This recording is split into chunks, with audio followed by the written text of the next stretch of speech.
Bersama komunitas Goes ASN Pemkot, Sekretaris Daerah Kota Palembang Ratu Dewa menyerahkan bantuan kepada korban kebakaran di Lorong Pahlawan Kelurahan 32 Ilir pada Minggu pagi.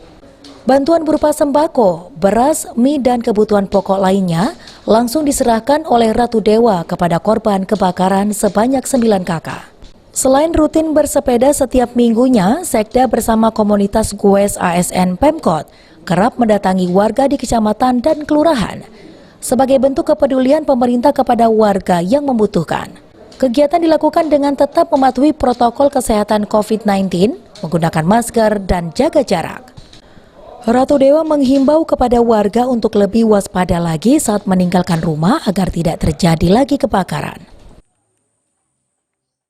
ASN dan non-PNSD bersepeda yang kegiatannya rutin setiap minggu pagi.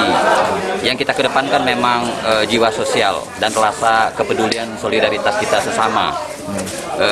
Beberapa waktu yang lalu kita mengunjungi yang sakit, memberikan bantuan kebakaran, termasuk ada satu batu bata, satu kakak kemarin, dan untuk selalu waspada apalagi soal kebakaran kan, untuk menjaga konsumsi listrik, menjaga api, juga tetap waspada terhadap protokol kesehatan. Ande Suryaja, Lurah 32 Ilir menjelaskan dengan adanya bantuan ini, warganya merasa sangat terbantu dan berterima kasih kepada Sekda beserta jajaran ASN pemerintah kota yang telah peduli terhadap korban kebakaran.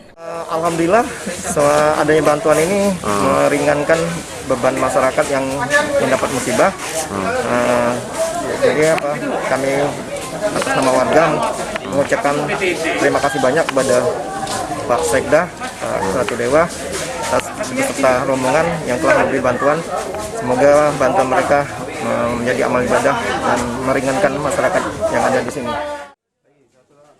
Abidin Riwanto, PAL TV.